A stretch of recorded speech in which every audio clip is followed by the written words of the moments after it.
दुआ गो हूँ आप सबकी खैरियत के लिए। आज की क्लास नंबर 4 है माइक्रोसॉफ्ट एक्सेल की। कल की क्लास में हमने सेल्स के हवाले से काफ़ी डिटेल्स में कवर किया कि माइक्रोसॉफ्ट एक्सेल में बेसिकली सेल्स होते क्या हैं। Cells are the basic building blocks of the Microsoft Excel, जहाँ पे आप डेटा, अपना फार्मूला, अपने कंटेंट्स वगैरह फीड करते हैं और उन्हीं सेल्स की बदौलत जो है अपनी वर्कशीट को आप कंप्लीट करते हैं, बनाते हैं और अपना दूसरा जो कैलकुलेशन से रिलेटेड जो काम है स्प्रेडशीट का, वो सारे का सारा सेल्स में ही करते हैं। एक सेल जो है वो रो और कॉलम का इंटरसेक्शन पॉइंट होता है। Every cell have as a unique reference, उसका कॉलम नंबर और उसकी रो नंबर को ज्वाइन करें तो उसका सेल का रेफरेंस बनता है। सो आज की क्लास में हम ओवरऑल जो पढ़ने जा रहे हैं, देखने जा रहे हैं, समझने जा रहे हैं, that is about the worksheet basics. Worksheet basics के बारे में देखेंगे हम। वर्कशीट बेसिक्स क्या होते हैं, इनको किस तरह हैंडल किया जाता है, डिलीट, रीनेम वगैरह। इसके बाद पेज लेआउट, प्रिंटिंग को भी आज हम इंशाल्लाह कवर करेंगे। तो मुझे सबसे पहले कंफर्म करें online learners, are they listening to me or not. जी, online learners, can you hear me?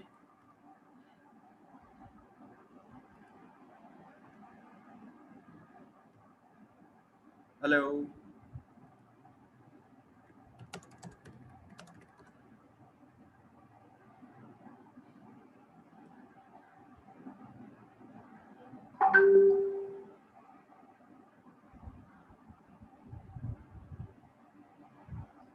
Ji, can you hear me online learners? आप में से कोई एक मुझे कंफर्म कर दे कि आपको मेरी आवाज़ प्रॉपर और बराबर और ठीक आ रही है। चैट में मुझे रिप्लाई कर दें तो मैं फिर क्लास को कंटिन्यू करूं please. Hello. Okay, thank you very much Zainab जी।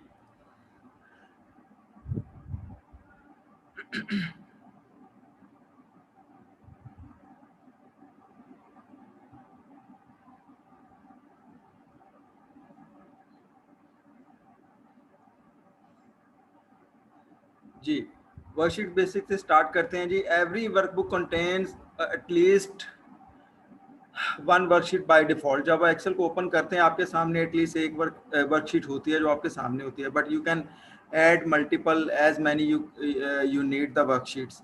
तो आप वर्कशीट अपने हिसाब से डिलीट भी कर सकते हैं, उनमें नई इंसर्ट भी कर सकते हैं और टोटल अपनी वर्कबुक को जो मल्टीपल शीट पे मुश्तमिल होती है उसको आप ऑर्गेनाइज भी कर सकते हैं। और सबसे पहले हम ये सीखते हैं कि जी डिफ़ॉल्ट में मैंने आपको बताया है कि एक वर्कशीट होती है। अब इसमें अगर हम एक्सेल के बैक स्टेज के व्यू में जाएं तो उसमें ऑप्शन का एक कमांड है, उसको क्लिक करेंगे तो आपके सामने ये डायलॉग बॉक्स आएगा। इस डायलॉग बॉक्स में जनरल के ऑप्शन में ये नीचे आ रहा है include this many work sheets. तो ये 3 डिफ़ॉल्ट में है। तो यहाँ पे अगर आप 10 या 5 या 2 या जो भी whatever number you will save here, वो फिर नेक्स्ट टाइम डिफ़ॉल्ट वैल्यू उसकी चेंज हो जाएगी। नई वर्कबुक जब आप बनाएंगे तो उसमें उतनी ही नंबर ऑफ शीट्स आपके सामने खुलेंगी। और सबसे पहले हम वर्कशीट्स को रीनेम करना सीखते हैं। वर्कशीट का बाय डिफ़ॉल्ट जो नाम होता है वो शीट 1, शीट 2, शीट 3, शीट 4 वगैरह वगैरह इस तरह करके होता है। तो आपने इसको रीनेम करने के लिए आपने वर्कशीट के टाइटल पे जहाँ पे उसका नाम शीट 1 है उसके ऊपर राइट क्लिक करना, तो आपके पास ये शॉर्ट मेन्यू ओपन हो जाएगा जिसमें इंसर्ट भी है। आप नई वर्कशीट इंसर्ट भी कर सकते हैं। वैसे इंसर्ट तो आप इस तरह भी कर सकते हैं, ये जो प्लस का नीचे आपको टैब नज़र आ रहा है, आइकन नज़र आ रहा है, इसको क्लिक करेंगे तो नई वर्कशीट आए, जो यहाँ से भी इंसर्ट कर सकते हैं।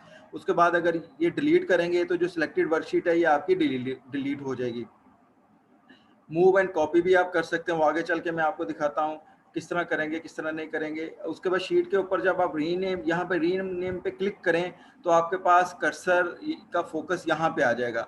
जब कर्सर का फोकस यहाँ पे आपके पास आ गया तो आपने ये जनवरी यहाँ पे शीट 1 की बजाय आपने टाइप कर दिया जनवरी, तो ये आपकी शीट रीनेम होगी।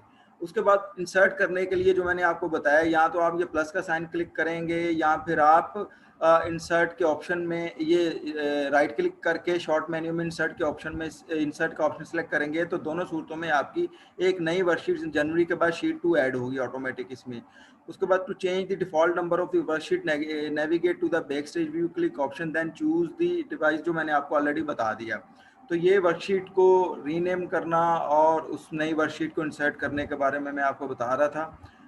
अब नेक्स्ट चलते हैं, उसकी डिलीट वर्कशीट कैसे करना है। आपने इसी तरह राइट क्लिक करेंगे तो डिलीट की कमांड को आप एग्जीक्यूट करेंगे, क्लिक करेंगे तो आपकी वर्कशीट जो सिलेक्टेड वर्कशीट होगी दैट वुड बी डिलीटेड। तो देखें आप जनवरी शीट 2 में से जब शीट 2 डिलीट हुई तो उसमें सिर्फ जनवरी की वर्कशीट आपके पास सामने रह गई। अच्छा, if you want to prevent specific worksheet from being edited or deleted you can protect them by right clicking the desired worksheet and then selecting the protect sheet from the accident. अच्छा, ये इसका फायदा ये है कि जब आपके पास multiple worksheets हो ना, ये बड़े बड़े वॉल्यूम पे जब लोग काम कर रहे होते हैं तो उसमें आपने मल्टीपल वर्कशीट को लाइक कोई अकाउंट्स से रिलेटेड अगर आप काम कर रहे हैं, किसी कंपनी का अकाउंट्स बना रहे हैं, आपने एक बैलेंस शीट की वर्कशीट खोली, एक प्रॉफिट एंड लॉस की वर्कशीट खोली हुई, एक आपने ट्रायल बैलेंस की वर्कशीट खोली, एक आपने एक्सपेंसेस की वर्कशीट खोली है, इसी तरह आपने मल्टीपल वर्कशीट्स खोली हुई है और सारी वर्कशीट्स इंपॉर्टेंट है। तो आपको ये फीचर भी देता है एक्सेल के, आप बजाय इसके, इंसान है ना गलती कर देता है एक्सीडेंटली डिलीट करने के, आप अपने आप उस वर्कशीट के इंपॉर्टेंट वर्कशीट को प्रोटेक्ट कर लें जो कि ना तो डिलीट हो सकी ना वो रीनेम हो सकी किसी भी सूरत में। तो ये भी उसके भी कमांड इसी शॉर्ट मेन्यू में है जो राइट क्लिक करने से आपके सामने आता है, प्रोटेक्ट शीट, ये आप यूज़ कर सकते हैं। देन हम आते हैं डुप्लीकेट वर्कशीट या उसको कॉपी करना। वही शॉर्ट मेन्यू आपको जो राइट क्लिक वाला मेक ए कॉपी, जब क्लिक आप करेंगे तो उसके बाद आपके पास ये डायलॉग बॉक्स आएगा जिसमें आपको लिखा हुआ है कि आपने ये जो मूव या कॉपी करनी है वर्कशीट, आपने इन जितनी भी वर्कशीट होंगी वो पूछेगा आपसे, आपने इसके एंड पे करनी है, स्टार्ट पे करनी है, जिस पोजीशन पे आपने करनी है, नेक्स्ट करनी है, प्रीवियस करनी है, किसी लोकेशन पे तो होगी बाय डिफॉल्ट, तो वो उस वर्कशीट से नेक्स्ट लोकेशन पे वो कॉपी कर देगा। अच्छा, बट कॉपी नहीं करेगा जब तक आप इसको क्रिएट ए कॉपी का ये चेक बॉक्स क्लिक नहीं करेंगे। जब आप क्रिएट ए कॉपी का चेक बॉक्स क्लिक करेंगे तो फिर वो कॉपी क्रिएट करेगा। अदरवाइज वो क्या करेगा कि अगर आप वर्कशीट 1 2 3 4 10 वर्कशीट है, 5 वर्कशीट के बाद बैठ के उसको मूव करते हैं, करने बोलते हैं एंड ऑफ द वर्कबुक यानी 11th नंबर पे, तो वो 5 नंबर को वहां से उठा के आपकी 10 नंबर की शीट के बाद जो है वो वहां पे अपीयर कर देगा और 5 नंबर से रिमूव हो जाएगी वो शीट, बेसिकली ये मूव होगी। अगर आप क्रिएट का चेक बॉक्स क्लिक करेंगे तो वो क्रिएट 5 भी उधर रहेगी और 11th नंबर की वर्कशीट नहीं क्रिएट हो जाएगी 10 के बाद। तो ये है basically create and moving and कॉपिंग, एक दोनों कमांड ये एक साथ ही एग्जीक्यूट होती हैं।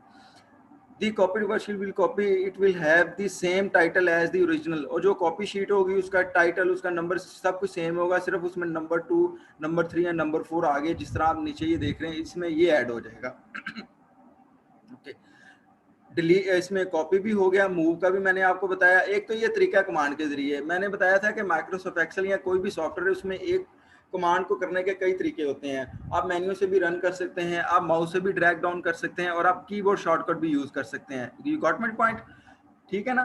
तो अभी मैंने आपको थ्रू मेन्यू का बताया, बाकी आप वर्कशीट को किस तरह ड्रैग करके मूव कर सकते हैं उसका भी तरीका यही है कि आप यहाँ से पकड़ें फरवरी की वर्कशीट को, अगर आपने मूव करना है यहाँ पे जनवरी के बाद, तो आप इसको यहाँ से पकड़ के माउस के बटन को, लेफ्ट बटन को क्लिक करना है, छोड़ना नहीं। क्लिक मतलब डज नॉट मीन कि आपने क्लिक करके छोड़ देना, आपने इसको पुश करना है और उसके बाद आपने इसको यहाँ से लेके यहाँ पे लेके आके जब क्लिक आप माउस का बटन रिलीज करेंगे तो वो आपकी वर्कशीट यहाँ से फरवरी, जनवरी और जनवरी के बाद ये फरवरी की वर्कशीट मूव हो चुकी है।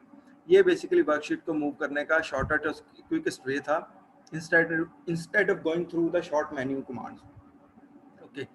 अब वर्कशीट के टैब का कलर भी हम चेंज कर सकते हैं। फॉर्मेट कैसे करना है उसका तरीकेकार भी इसी तरह ही है कि उसी शॉर्ट मेन्यू में आप जाएंगे तो टैब कलर का ऑप्शन आता है, अपने हिसाब से अपनी रिक्वायरमेंट से आप टैब का कलर, ये देखें हमने थोड़ा सा इसमें ये पिंक या रेडिश ये सिलेक्ट किया तो ये इसका कलर चेंज हो गया है, ये कलर आपका सिलेक्ट हो गया वर्कशीट का। इस तरह कलर इसका हम चेंज कर सकते हैं अपने वर्कशीट के टैब का या टाइटल का कलर, टैब और टाइटल दोनों इसको बोलते हैं।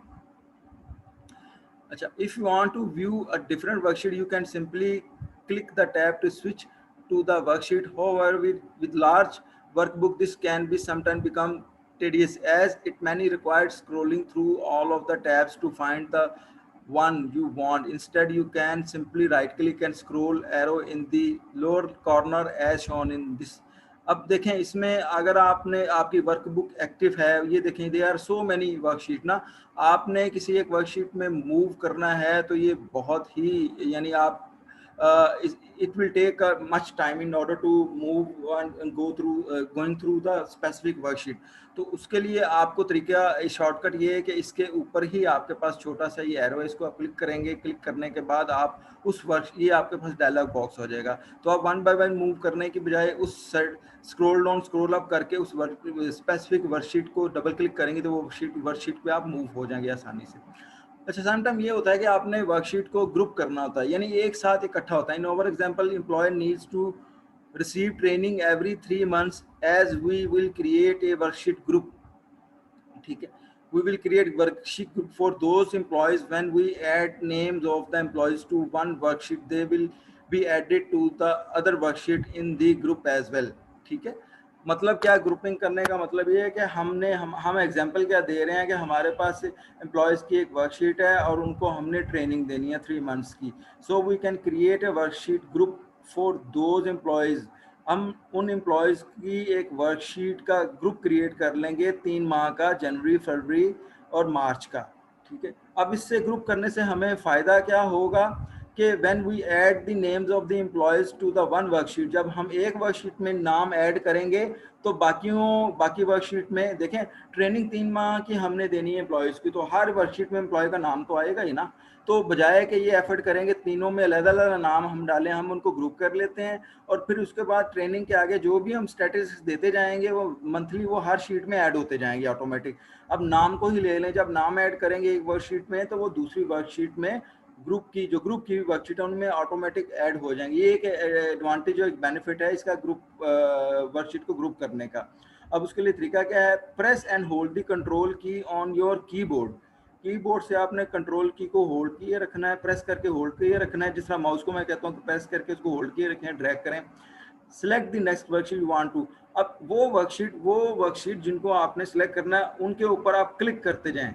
वो नेक्स्ट भी हो सकती हैं या रैंडम भी हो सकती हैं। Until all of the worksheet you want to group are selected, यानी वो तमाम वर्कशीट जो आपने ग्रुप करनी है जब वो सिलेक्ट हो जाएं तो आपने फिर जो है उसके ऊपर नेक्स्ट क्या करना है आपने कि कंट्रोल का बटन छोड़ देना है। जब कंट्रोल का बटन आप रिलीज करेंगे तो वो तमाम की तमाम जो वर्कशीट्स हैं that will be group together, वो इकट्ठी ग्रुप हो चुकी होंगी कंट्रोल की का बटन जब आप छोड़ेंगे। Okay, while worksheet are grouped you can navigate to any worksheet within the group. Any changes made to one sheet will appear on every worksheet in the group. समझ गया मेरी बात? जो मैंने आपको कहा, ग्रुप में जब एक वर्कशीट पे आप काम करेंगे वो जितनी भी ग्रुप में वर्कशीट होंगी तमाम में वो काम होता जाएगा। ये बहुत बड़ा एडवांटेज और बेनिफिट है इसकी। अक्सर बाज़ ज़रूरत तो खैर पड़ती है, इतनी फ्रीक्वेंट नहीं है, बट जब पड़ती है तो फिर ये बहुत बड़ी फैसिलिटी है माइक्रोसॉफ्ट एक्सेल की ना। However, if you select a worksheet that is not in the group, all of your worksheet will become ungroup. अब इस दौरान अगर हम कोई और वर्कशीट सिलेक्ट कर लेते हैं, क्लिक कर लेते हैं, तो वो फिर जो तमाम जो वर्कशीट हैं वो ऑटोमेटिक अनग्रुप हो जाएंगी, ग्रुप नहीं रहेंगी। अच्छा, वैसे हम अपने तौर पे अनग्रुप भी करना चाहें वर्कशीट को, उसका भी तरीका ये कि राइट क्लिक करेंगे तो जहाँ पे हमारा ग्रुप आ रहा है वर्कशीट के ऊपर, किसी भी वर्कशीट के टैब के ऊपर, तो वहाँ पे अब अनग्रुप आ रहे हैं, क्योंकि ग्रुप तो नहीं आप कर सकते मजीद ग्रुप की शीट्स को, इसलिए वहाँ पे अनग्रुप का टैब आ रहा है। दी वर्कशीट विल बी। अच्छा लर्नर्स, मैं आपको एक चीज़ बताऊं, ये थोड़ा सा डिस्प्ले मेरा ख्याल इसका आपको प्रॉब्लम कर रहा होगा, आप जो ऑनलाइन लर्नर्स देख रहे हैं। इसके नोट्स हम आपको देंगे तो वो बिल्कुल आपको क्लियर मिलेंगे, आपको प्रॉपर मिलेंगे, उनको आप गो थ्रू कर लीजिएगा मज़ीद जब रिवीजन नेक्स्ट वीक में आपका चलेगा। नेक्स्ट वीक में याद रखें कि आपका ये जो कोर्स का मिड टर्म है, मिड टर्म का जो वर्कशीट आप देंगे, वर्कशीट के बाद आपका मिड टर्म का रिजल्ट भी आपसे शेयर किया जाएगा कि आपने 4 क्लासेस में आधा कोर्स करने के बाद क्या परफॉर्मेंस रही आप लोगों की, ये याद रखिएगा जी। तो वर्कशीट्स हैं वो इस तरह अनग्रुप कर सकते हैं, ग्रुप और अनग्रुप। नेक्स्ट हम बात करेंगे आज पेज लेआउट की। पेज लेआउट जो है that is very much important in order to get the your work done.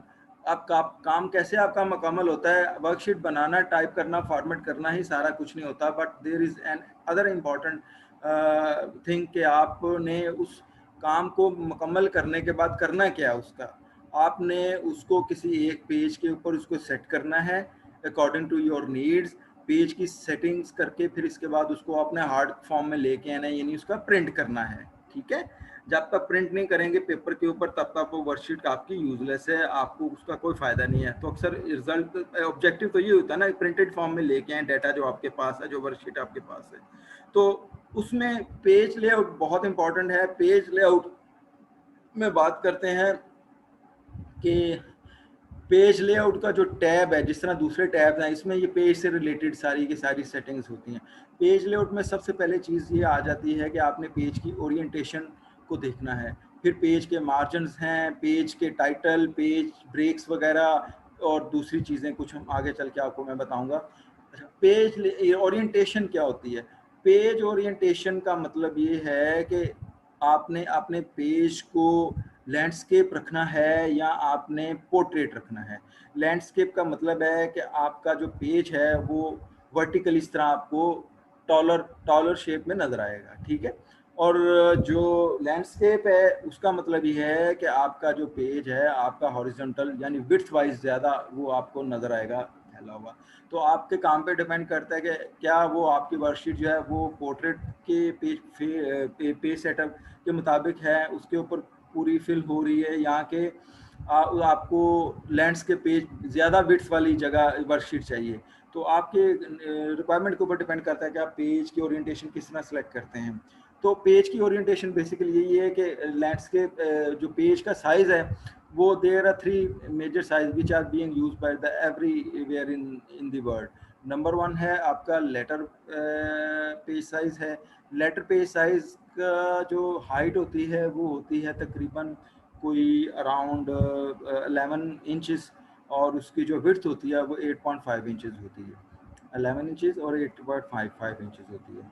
और इसके बाद आता है A4 साइज। A4 साइज जो होता है उसकी विड्थ भी उतनी ही होती है जितनी लेटर की होती है, 8.5 इंचेस, और उसकी जो लेंथ होती है वो 11.25 समथिंग यानी 11.25 इंच के करीब होती है उसकी लेंथ, थोड़ा सा वो लेटर से बड़ा होता है। और जो लीगल पेज साइज है उसकी भी विड्थ उतनी होती है 8.5 इंच, बस लेंथ जो है वो उसकी होती है 14 इंचेस, वो बड़ा होता है। ये ज़्यादातर आपने देखा स्टाम्प पेपर वगैरह या लीगल पेपर वकला वगैरह ये ज़्यादा A4 साइज़ वगैरह paper sorry legal size paper use करते हैं। अच्छा, पेज ओरिएंटेशन में सिंपल होता ये है कि पोर्ट्रेट में आपकी विड्थ और लेंथ आपके सामने रहती है, और लैंडस्केप में आपकी जो विड्थ है वो लेंथ बन जाती है, और जो हाइट है बेसिकली वो विड्थ है जो हाइट बन जाती है, जो हाइट है वो आपकी विड्थ बन जाती है। जिस तरह आप इसकी इमेज से ही आपको नज़र आ रहा है कि पेज ओरिएंटेशन क्या होती है। अब आगे बढ़ते हैं। ओके, इसको सेट कैसे कर सकते हैं? पेज लेआउट में जाएं तो आपके पास ये ओरिएंटेशन की कमांड आ रही है जिसमें 2 ऑप्शंस हैं। एक तो ऑप्शन इसमें ये है कि एक मिनट चाहिए।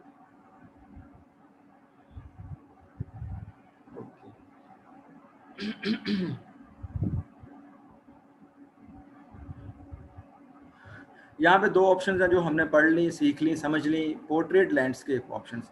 उसके बाद फॉर्मेटिंग मार्जिन्स की बात करते हैं। मार्जिन्स में होता है कि ये पेज है ना आपका, ये पेज है, इसमें डेफिनेटली आपने देखा एज से लेके जहाँ से आपका टेक्स्ट स्टार्ट हो रहा है, आपका मैटर स्टार्ट हो रहा है, आपका कंटेंट स्टार्ट हो रहा है, वहाँ पे कुछ खाली जगह होती है, ब्लैंक पेपर होता है, blank area, left top right, these are called the margins, page margins. इनको भी हम अपने हिसाब से सेट कर सकते हैं, और इनको कैसे सेट करते हैं वो मैं आपको बताता हूँ। ये margin is a space between the content and the edges of the page. By default every workbook margin are set to the normal. Normal margin होते हैं, नॉर्मल मार्जिन आपके सामने ये हैं, सॉरी ये इसमें नॉर्मल मार्जिन पहले से प्री डिफाइंड सेटिंग्स हैं जो माइक्रोसॉफ्ट एक्सेल प्रोवाइड करते हैं। इंस्टेड आपका 4 जगह पे जाके मार्जिन उसके चेंज करें, बढ़ाएं, कम करें, आप इन स्टैंडर्ड में से ही नॉर्मली यूज़ करते रहते हैं अपने काम का एफिशिएंट करने के लिए। टाइम लगता है ना, वो 4 जगह पे आपने वैल्यूज़ दे के सेव करनी है, मगर some time you need to have the special custom margin setting, तो you can go through the custom margin setting as well.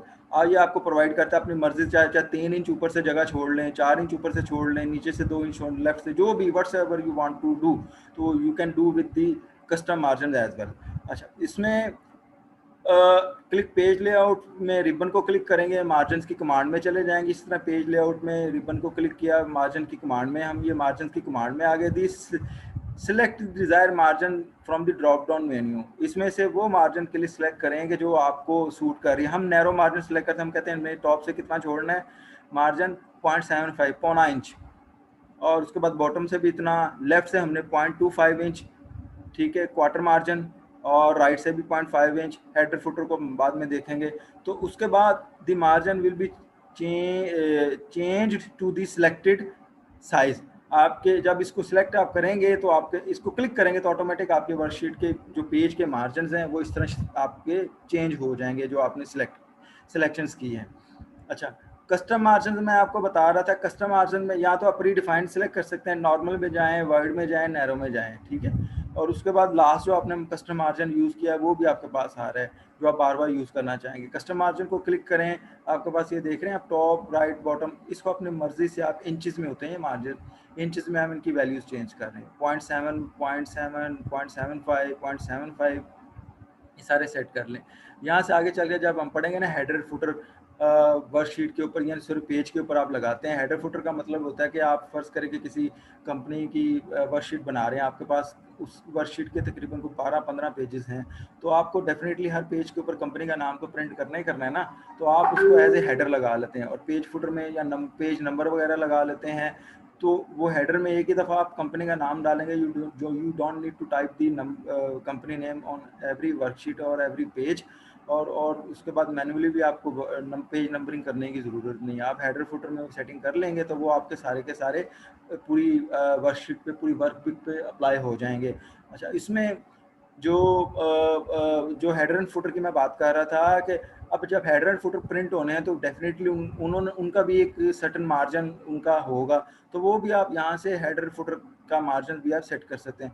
ये हमेशा इससे कम होता है टॉप और बॉटम से, क्योंकि आपका ये मार्जिन ज़्यादा होगा तो इस कम मार्जिन पे ये प्रिंट होंगे ना। 0.7 वगैरह या 0.8 करेंगे तो ये हेडर तो बिल्कुल ही नहीं प्रिंट होगा, इससे बाहर निकल जाएगा। सो ये आपके बल्कि कंटेंट में मिक्स हो जाएगा, इसलिए आपने इससे कम मार्जिन ही रखना। वो आगे चल के डिटेल से मैं आपको नेक्स्ट क्लास में जब हम इसको हेडर फुटर को कवर करेंगे तो मैं आपको बताऊँगा। अच्छा, दूसरा ये है कि जब आप इसको ओके करेंगे तो आपके मार्जिन सेट हो जाएंगे आपकी वर्कशीट के ऊपर।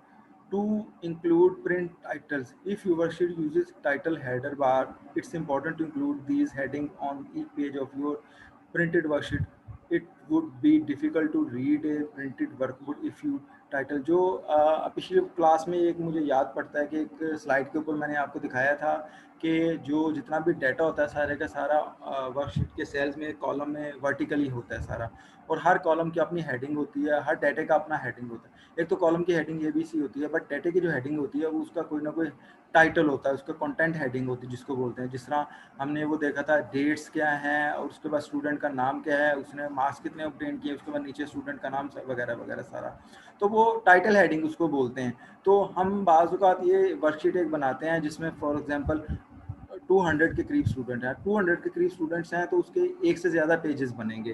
तो आप वैसे अगर उसको प्रिंट करेंगे तो उसका जो टाइटल हमने लगाया होगा ना, टाइटल हेडिंग्स, वो पहले पेज पे आएगी, तो बाकी पेजेस के ऊपर नहीं आएंगी। तो जब आप प्रिंटिंग में उनको देखेंगे तो आपको समझ नहीं आएगी कि यार ये इस कॉलम में ये कौन सी इंफॉर्मेशन में, क्योंकि टाइटल तो पहले पेज पे आ रहे हैं। तो आपको ज़रूरत है कि आपने पेज टाइटल को हर एक पेज के ऊपर प्रिंट करना है उस वर्कशीट के।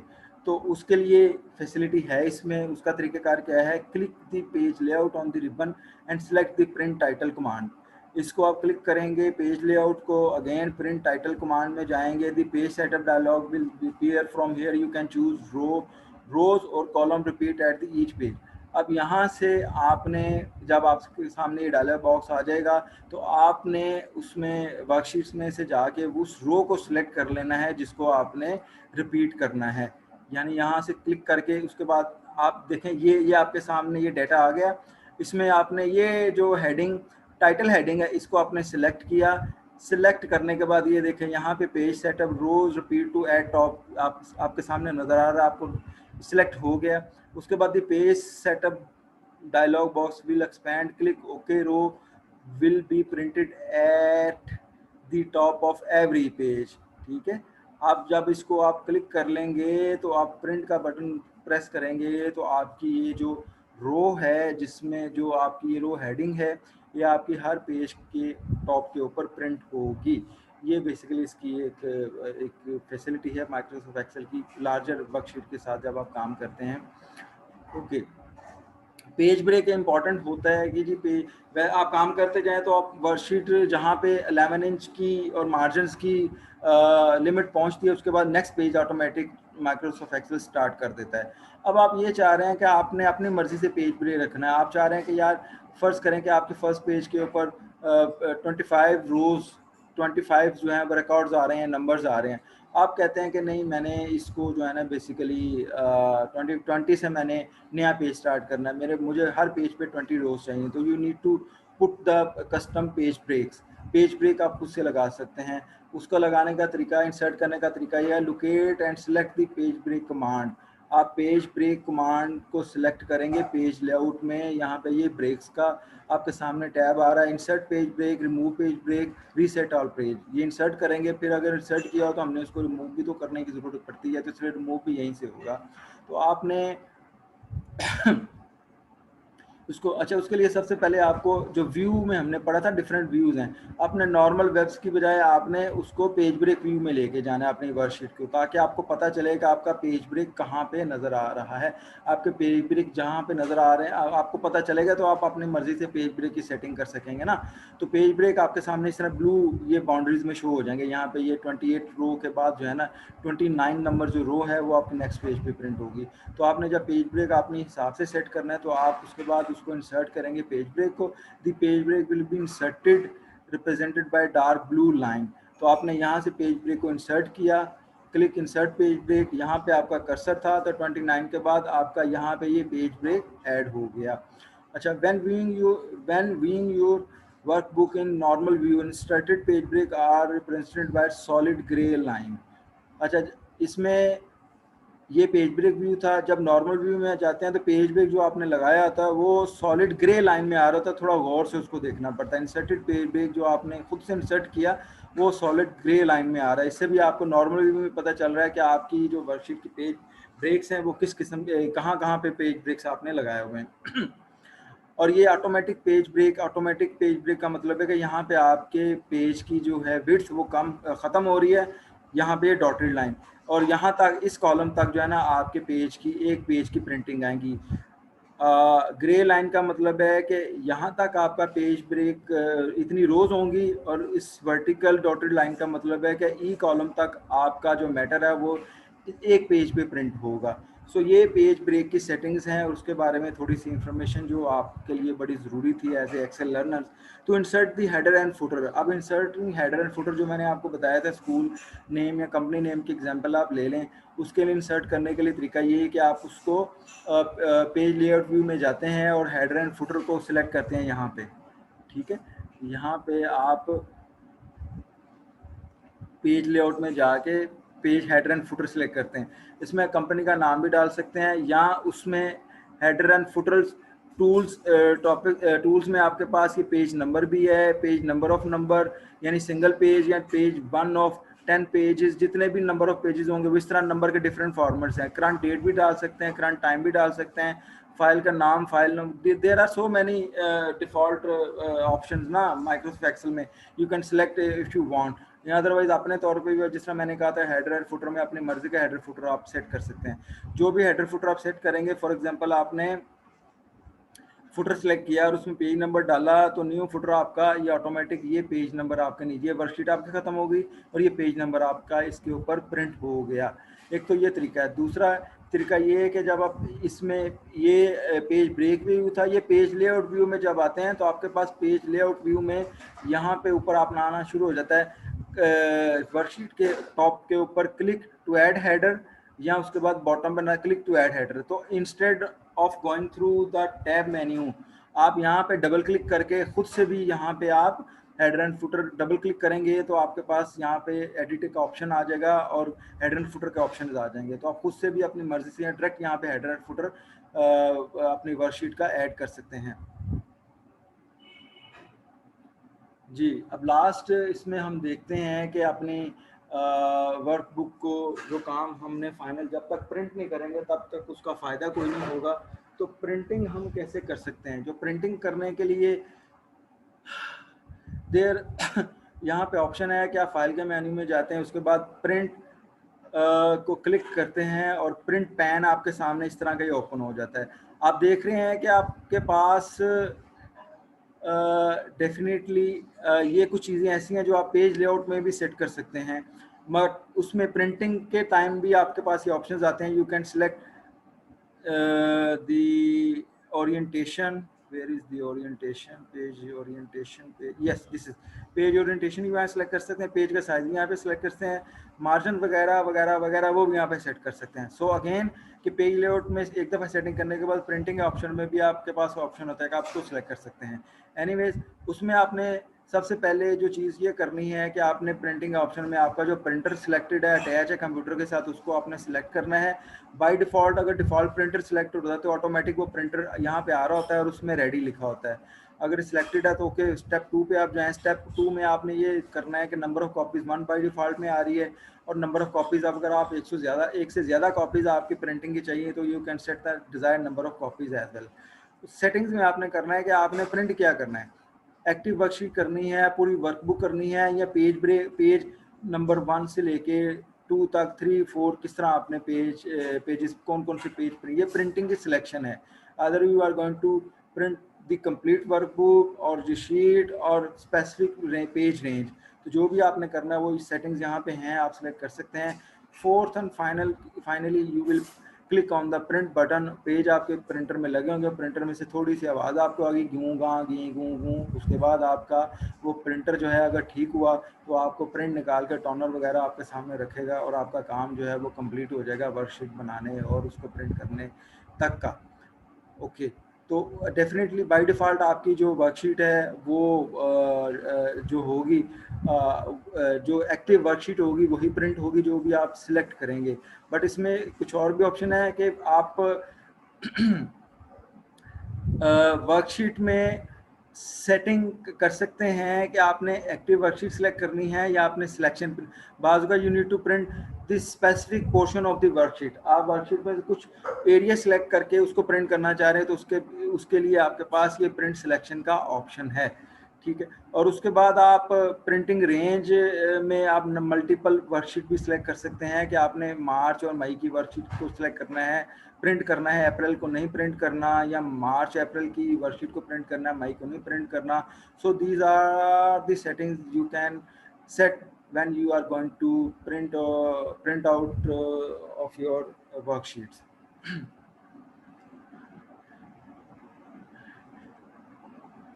जी, एंटायर वर्कबुक के लिए वो अगेन प्रिंट एंटायर वर्कबुक को क्लिक करेंगे तो आपकी सारी की सारी जो वर्कबुक है वो प्रिंट हो जाएगी। अगर सिलेक्शन आपने प्रिंट करना है तो इस तरह आप पहले सिलेक्ट करेंगे, सिलेक्ट करने के बाद प्रिंट आप सिलेक्शन को सिलेक्शन वाला ऑप्शन यूज़ करेंगे। यहाँ पे प्रिंट सिलेक्शन, पहले आप सेल्स को सिलेक्ट करेंगे जितने सेल्स आपने प्रिंट करने हैं, तो वो उतनी ही सिलेक्शन की प्रिंट होंगी, एंटायर वर्कबुक की प्रिंटिंग होगी। बाज़-औक़ात ये होता है कि आपका जो प्रिंट है वो आपका पेज से ज़्यादा बाहर जा रहा होता है, तो इसमें एक स्केलिंग का ऑप्शन है जिसमें यू कैन सेट कि आपने फिट पे शीट ऑन 1 पेज, ये आपने ये आउट ऑफ स्केलिंग हो रहा था जब आपने इसको प्रिंट टू द 1 पेज, ये सॉरी आउट ऑफ स्केलिंग, ये देख रहे हैं सेल फोन नंबर तक आपका डाटा आ रहा है, बाकी डाटा नहीं आ रहा। तो आप फिट टू 1 पेज करेंगे तो आपका सारे का सारा डाटा इस पेज पे, इस वर्कशीट के पेज के ऊपर आ जाएगा, आप उसको प्रिंट कर लेंगे। So this is the today's class of Microsoft Excel. I hope you have enjoyed the today's class.